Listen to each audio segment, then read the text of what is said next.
सुनाते हैं मुख्यमंत्री अशोक गहलोत इस समय जीसीसी सभा। देखिए, वैसे भी वक्त लगता है क्योंकि सर्वे करना बड़ा काम होता है। बिहार में करीब 1.5 साल लगा था सर्वे करने में। पर सर्वे करने का निर्णय किया हमने, वो बड़ी बात है ना।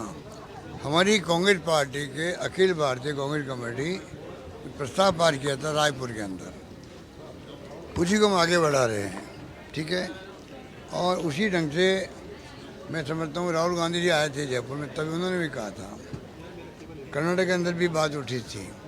एक शुरुआत होगी, टाइम लगेगा, पर कम से कम हम चाहेंगे आर्थिक स्थिति मालूम पड़े परिवार की, तो जो स्कीमें बने भविष्य के अंदर, जैसे मैं बार बार कहता हूँ right to social security act बनना चाहिए देश के अंदर। एक्ट बन जाएगा, पर सोशल सिक्योरिटी किसको मिले, कैसे मालूम पड़ेगा। मैं बार बार केंद्र सरकार से मांग करता हूँ ना कि right to social security act pass करो। 4 कानून बनाए थे मनमोहन सिंह जी ने, सोनिया गांधी जी ने केंद्र में, right to education, NREGA, food security act और राइट टू इन्फॉर्मेशन। 5वां कानून बने राइट टू सोशल सिक्योरिटी। मान लो कानून बनेगा भी कभी, आज तो कल बनेगा, तो किसको लाभ मिले किसको लाभ नहीं मिल पाए या कौन एलिजिबल है, ये सब सर्वे हो जाएगा एक बार सब परिवारों का। तो जो मेरा सपना है कि दुनिया के मुल्कों की तरह इस देश के अंदर भी, जैसे राहुल गांधी ने कहा था 6,000 रुपये न्याय योजना, ये न्याय योजना ही है एक प्रकार से। हर परिवार का हक है जिंदा रहने का, जीवन चलाने का। कई परिवार की स्थिति बहुत खराब होती है, हमको आपको मालूम नहीं पड़ता है। सर्वे हो जाएगा, कानून बन जाएगा, स्वतः ही बिना मांगे हुए सर्वे के आधार पर लोगों को इमदाद मिलने शुरू हो जाएगी। बहुत बड़ा काम है ये, वो हम करने जा रहे हैं। देखिए, आदेश तो हो जाएगा, आदेश तो इमीडिएटली हो जाएंगे। जब मैंने कह दिया है तो निर्णय जल्दी आ जाएगा। उसके बाद में अगर कोड करने लागू भी होता है तो इसमें क्या दिक्कत आएगी। हम तो अच्छा काम ही कर रहे हैं, क्योंकि सुप्रीम कोर्ट तक में बहस हो चुकी है, हाई कोर्ट का फैसला आ गया है, बिहार गवर्नमेंट के पक्ष के अंदर आ गया है। तो वही मॉडल हम अपना रहे हैं, जो बिहार गवर्नमेंट ने किया है वही मॉडल जो है रास्ता हम अडॉप्ट करेंगे। सर्वे होगा, ठीक है। सेंसस जो होता है, जनगणना, वो भारत सरकार ही करा सकती है, वो राज्य सरकार करा नहीं सकती है। ये खाली सर्वे हो रहा है, परिवारों का सर्वे हो रहा है, आर्थिक स्थिति मालूम पड़ जाएगी साथ के अंदर।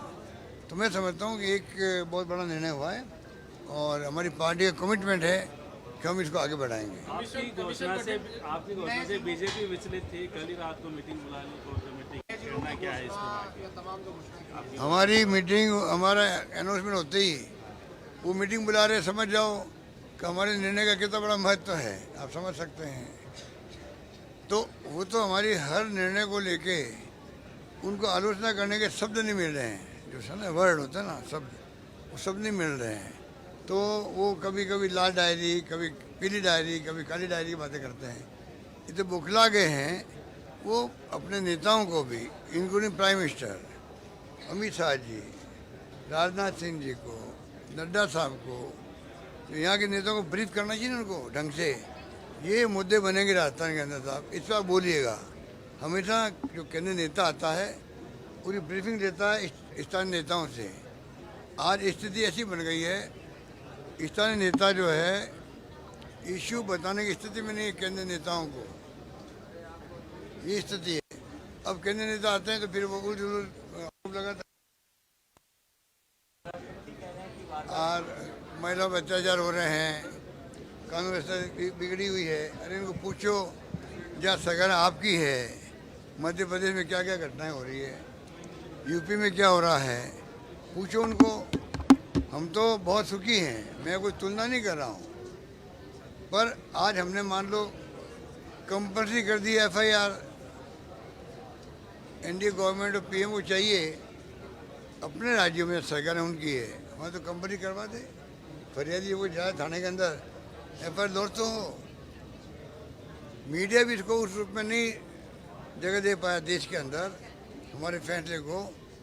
FIR लॉन्च करना, लोग भगा देते थाने से, अच्छे जे केसेज में फरियादी दुखी हैं, पीड़ित हैं, सुनवाई नहीं होती है। हमने सिस्टम बदल दिया है, कंपल्सरी एफआईआर होना कैसे कहते हैं, पर देश की मीडिया ने भी और राजस्थान की मीडिया ने भी उस ढंग से बढ़ करके आगे आना चाहिए था। उनको आर्टिकल लिखना चाहिए थे, या तो हमारी आलोचना करते वो या स्वागत करते। दो ही तो बातें होती है, कोई ध्यान दे ही नहीं रहे उसके ऊपर। मैं उसको बड़ा क्रांतिकारी फैसला मानता हूँ। मेरी गवर्नमेंट का बहुत क्रांतिकारी फैसला ये है, हमारे यहाँ पर हर थाने में एफआईआर कंपल्सरी होगी, नहीं होगी तो एसपी का ऑफिस में होगी। ये बड़ा फैसला हमारा है। और इससे क्या हुआ, पहले लोग कोर्ट जाते थे, एफआईआर मना करता था थानेदार, भगा देता था, उसके रास्ता बढ़ता है कोर्ट में जाने का। वहाँ से 56(3) के अंतर्गत आदेश लेके आता, जांच करे पुलिस। आपको आश्चर्य होगा, वो नहीं के बराबर हो गई है।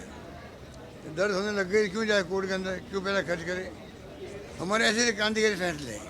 हमारी सरकार का रिसर्च कोई करे, हमारे फैसलों का, हमारे कानून में पास किए उसके बारे में, हमारी घोषणाओं के बारे में, हमारे इंफ्रास्ट्रक्चर के काम जो पूरे हो गए हैं उसके बारे में, हमारी पॉलिसी के बारे में।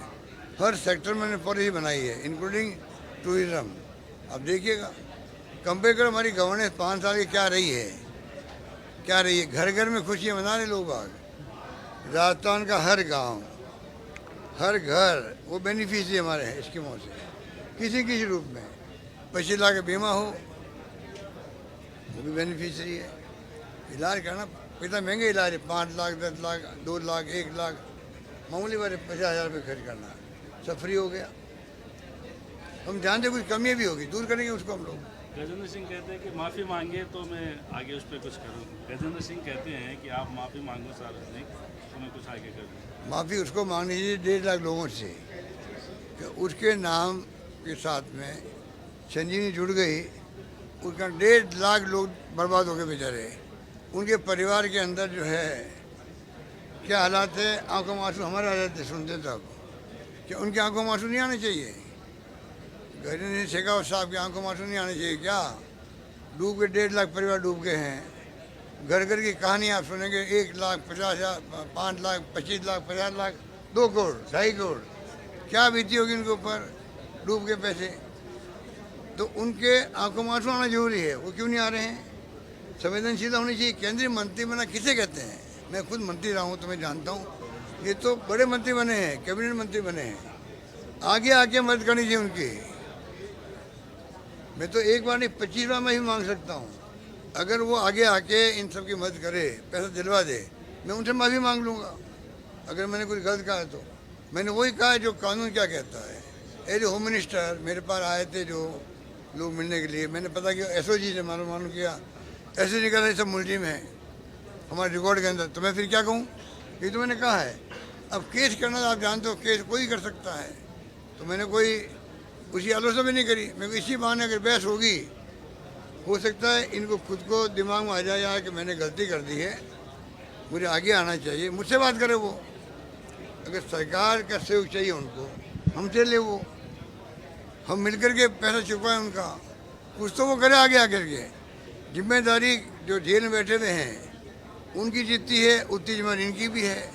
फर्क इतनी वो जेल के अंदर है, जेल के बाहर है, मुझे में बराबरी के हैं। ये स्थिति है। हमने माफ़ी मांगी ना कोर्ट में। अभी जो मैंने कोर्ट में कहा, जुडिशल करप्शन की बात मैंने करी है,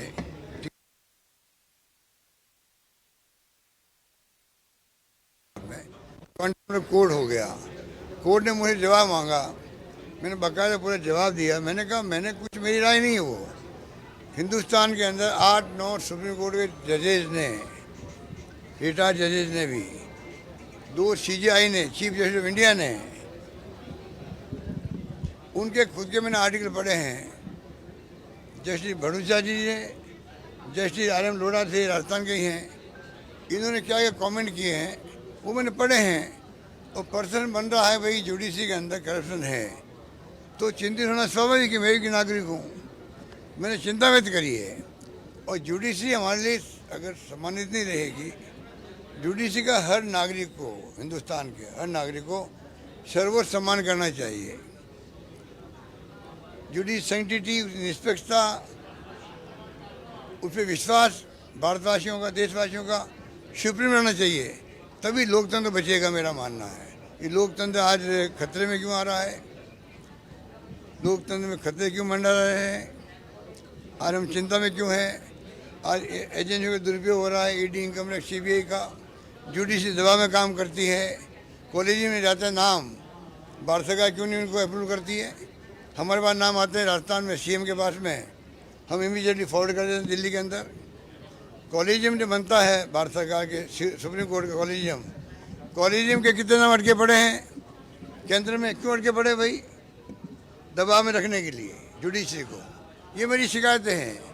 फिर भी मैंने क्या कहा, मैंने कहा उसके बावजूद भी मैंने तो ये सब सुनकर के मैं दुखी हूँ, मैं एक नागरिक हूँ, दुखी हूँ कि जुडिशरी में दबाव नहीं होना चाहिए, करप्शन की शिकायतें नहीं होनी चाहिए। प्रशासन बन रहा है, जब सुप्रीम कोर्ट जजेज कह रहे हैं तो प्रशासन बनता है, स्वाभाविक है।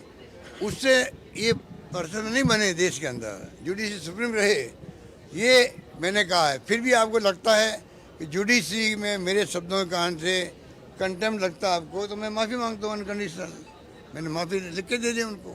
पीएम के बाद अब सारे नेता भी कह रहे हैं कि योजनाएं तो बड़ी जबरदस्त हैं, लेकिन चिंता ना करें, दुरुस्त की जाएंगी, बंद नहीं की जाएंगी आपकी। पीएम ने भी कहा चालू रखेंगे, डरेंगे। इसका मतलब उन्होंने मान लिया हमारी योजना शानदार है, मान लिया, वो चिंता नहीं करे, हमने ठीक करके पेश कर दी है, लागू अच्छे ढंग से करिए, वो चिंता नहीं करे। वो तो ये बताए आप 25 लाख बीमा कब घोषणा करोगे केंद्र के अंदर, बताएं ओपीएस लागू कब करोगे, बताएं शहरी रोजगार योजना कब शुरू करोगे शहरों के अंदर। हमने बड़े बड़े फैसले किए हैं, वो फैसले केंद्र लागू कब करेगा, ये प्रधानमंत्री मोदी जी को यहाँ आके बताना चाहिए। पहले लागू करें, फिर आगे कैंपेन करें यहाँ पर, तब उनकी बात पे लोग विश्वास करेंगे।